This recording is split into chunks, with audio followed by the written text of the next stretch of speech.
Hey guys, welcome back to my channel. Today I wanted to talk to you about my first 100 days in Vegas. Yeah, I can't believe it's been 100 days already. We moved in July and it's November. It's actually the Tuesday before Thanksgiving, so this is set to release on Thanksgiving. So happy Thanksgiving. If you watch it after Thanksgiving, I hope that you guys had a good time with with your friends, family, or whoever you decide to spend your Thanksgiving day with. And that being said, my first 100 days in Vegas, the good, the bad, and the ugly. Today, I kind of wanted to switch it up a little bit. Instead of good, bad, and the ugly, we're gonna do bad, ugly, and then good. Starting off with the bad, it's not too much bad, to be honest with you.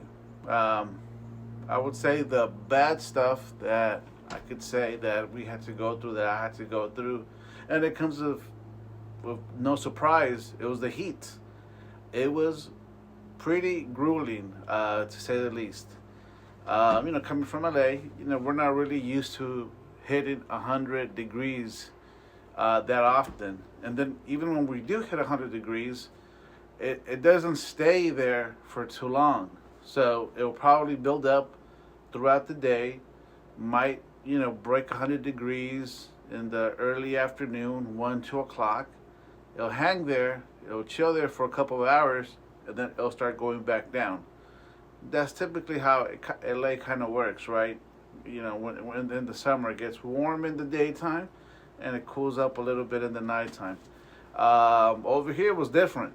Man, by late morning, it had already cracked 100 degrees, and it would just stay there for hours till the sun sets, and even a little bit afterwards, it was still up there. And it took a little bit of time to get used to it. Yes, it's dry heat; it's not humid, and dry heat is you'd rather be in dry heat than humid heat for the most part. But still, when it gets hot, it's hot. And I mean, that first weekend we were here, as a matter of fact, it was during the heat wave that went around the country. It got to 118, and that was no joke. It literally felt like, those vampire movies where the vampire's at night, and then the sun starts to rise, and he's stuck in the shadows, and when he comes out of the shadow, his skin starts burning. That's kind of how it felt. It was no joke. And it was a trip. I mean, I remember that first weekend, the first few days we were here, and they got that hot. You don't hear anything. You don't hear no life out there. You don't hear people. You don't hear birds singing. You don't hear dogs barking. It's a trip. It's kind of eerie, to be honest with you. The only people you might see are like salesmen, most likely solar panel salesmen knocking on your door. Besides that, like, it's nothing. That was kind of weird. The only thing you kind of hear was like the buzzing, like the bzzz, the buzzing sound of like the AC units just cranking. So that was interesting, and that was something that we weren't expecting. But of course, like everything, you get used to it. That was as bad as it got. Thank God. Afterwards, started cooling up a little bit, and it was a kind of a long summer this year, and it was a hot summer, and there was a lot of days there was like around 108 degrees. I think personally my threshold reached 102. At 102, I felt I could still be outside as long as I was in the shade and still be comfortable. After that, and you kind of have to stay indoors. So it definitely helps to have some accessibility to a pool. Obviously, you want to have a good AC unit, good ceiling fans, because, if you don't have solar panels, those bills can get pricey. But solar panels, and obviously, a nice cold beverage. And, if you're going to be in a place that's hot like that, Vegas is actually a good place to be, because what happens is, when the weather is that hot, you really kind of have to strategically move around the day at certain times. Obviously, you want to get out in the morning right before it gets hot. Do your errands or what have you, go jog, whatever you got to do in the morning. right? Come back home, and then in the evening, then you can go out again if you want to. And the good thing about being close to Vegas, being in Vegas, is that things are open really late at night. So if you want to go get whatever, some pizza really late, like we did one time for my son's birthday, you want to go get some pizza. It was like 9:30, and I think we went to Giordano's on the Strip and had a good time. So that's the one cool thing about living here. Even though it's hot, you can get off to a late start, and things are still going to be open. Where I'm at in Henderson, it's not like that per se. There's a few places that open really late, but for the most part, they close a little bit earlier. But as you get closer to the Strip, you got things that open. They're open even 24/7, right? So that was that. As far as the bad, I would say that was pretty much it. Now for the ugly, and this is really unexpected, and it's not that big of a deal, but it is something that I wasn't expecting, is the driving. People here don't know how to drive, and I thought it was just me, but I remember a few weeks back speaking with my wife and my daughter, and they were all complaining about the same thing. People don't know how to drive, especially in the freeway. And man, I would trip out how I'm 44. I've been driving for a long time. In LA, never got the bird. 3 weeks into living here, I got the bird over something silly on the freeway. And I'm not sure what it is. I've theorized what it could be, again, with my wife and daughter.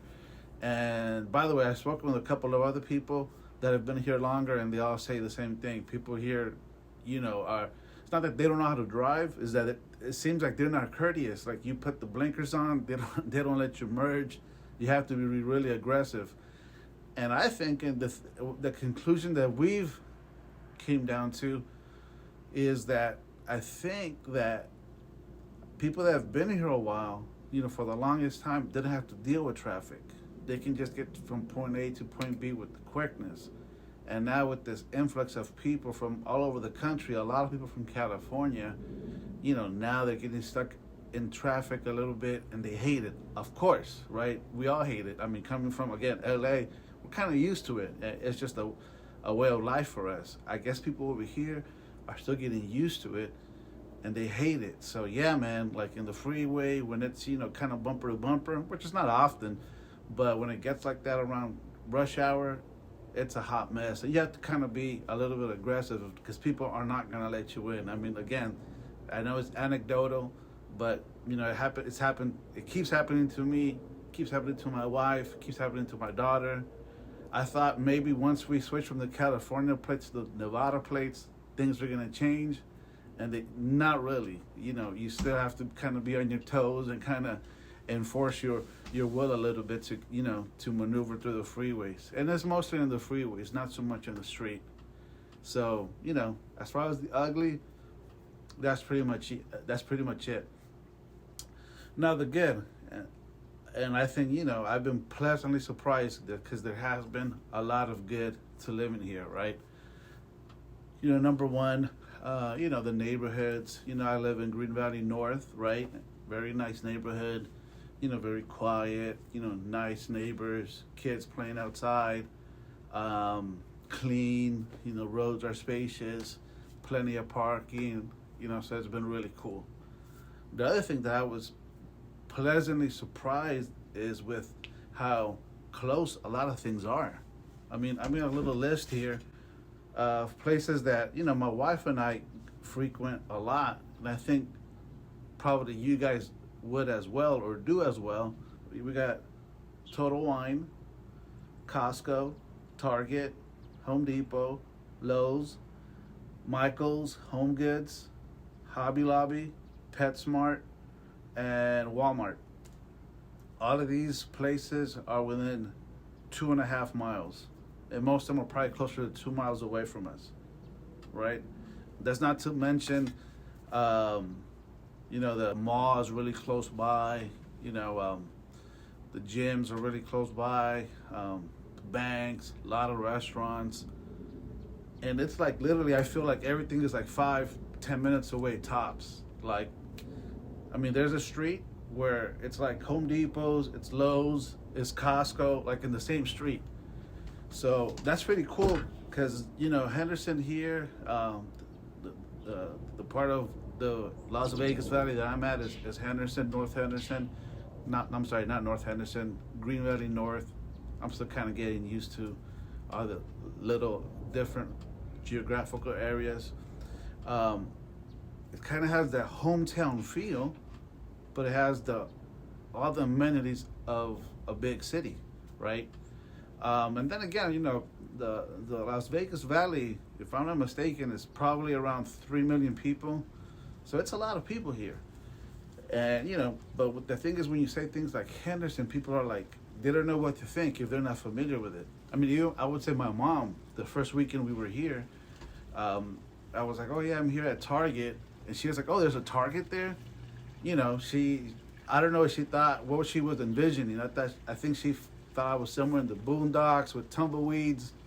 But no, like, you have everything here, you know. Like I said, the places I mentioned, the places to eat, different types of food. So that's been awesome, you know. Besides, obviously, my family and friends back home, I don't think I really have missed too much of anything, you know. So that's been great. Actually, speaking about great, I know I said I was going to talk about the good, bad, and the ugly, but let's talk about something great also. I think for us, things really kind of settled in, or there was a point where we kind of felt more settled in, and it was about a month and a half ago, right? And I think a big part of that was that we actually finally found a church, right? You know, being born again Christian for 15 years and just really being active in church, you know, you miss that, you know. And yes, we were able to watch it and stream it online, but it's not the same, you know, being in the fellowship, you know, praising together with fellow believers, and just, you know, just having that, just being present with the body of Christ is something you really can't appreciate from your home, you know. So when we finally found the church, that kind of was a game changer. And obviously with that comes the community, the building of new friendships. So, you know, all that together has really made this experience really good. So, you know, I would say for the first 100 days of us being there, it's been a W. Because, you know, obviously when you initially make a move like this, you know, you do start hearing those whispers, right? Did I mess up? You know, did I really, you know, not think this through? You know, I think it's natural, right? Because it's the fear of the unexpected. But I would say no. Now being here again for about 100 days, a little bit more now, I really think that this is a good move for us. We're happy to be here in Henderson, you know, Vegas, the Las Vegas Valley, and just look forward to seeing what else, you know, God has in store for us. Thank you again for joining me on this video, and I'll be back next year with, you know, hopefully something interesting, and we'll see what happens. All right, but I'll see you in about a week, God willing. God bless.